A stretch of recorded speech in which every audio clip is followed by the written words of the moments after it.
ওমানে part time কাজের নতুন নির্দেশনা। ওমানের শ্রম মন্ত্রণালয় পার্ট টাইম কাজের ক্ষেত্রে নতুন নির্দেশনা জারি করেছে, যা কর্মসংস্থান ব্যবস্থাকে আরও সংগঠিত করতে সহায়তা করবে। নতুন নিয়ম অনুযায়ী পার্ট টাইম কর্মীদের দৈনিক অন্তত 4 ঘন্টা কাজ করতে হবে এবং সাপ্তাহিক কাজের সময়সীমা 25 ঘন্টা অতিক্রম করা যাবে না।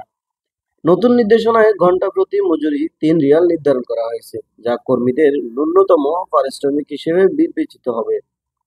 কর্মীর দায়িত্ব ও শর্তাবলী স্পষ্ট করে জানানো এবং তাদের নিরাপত্তা ও সামাজিক সুরক্ষা ফান্ডে অন্তর্ভুক্ত করাও নিয়োগকর্তার দায়িত্ব হবে।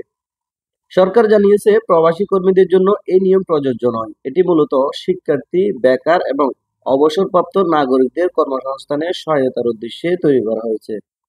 সাম্প্রতিক সময়ে ওমান সরকার স্থানীয় শ্রমশক্তিকে আরও বেশি গুরুত্ব দিচ্ছে, ফলে প্রবাসী কর্মসংস্থানের সুযোগটা কিছুটা সীমিত হয়ে আসছে।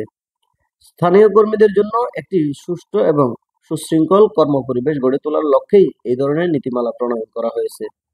এই উদ্যোগ ওমানের শ্রমবাজারকে আরও সুসংগঠিত এবং আধুনিক করার পথে একটি উল্লেখযোগ্য পদক্ষেপ হিসেবে বিবেচিত হবে।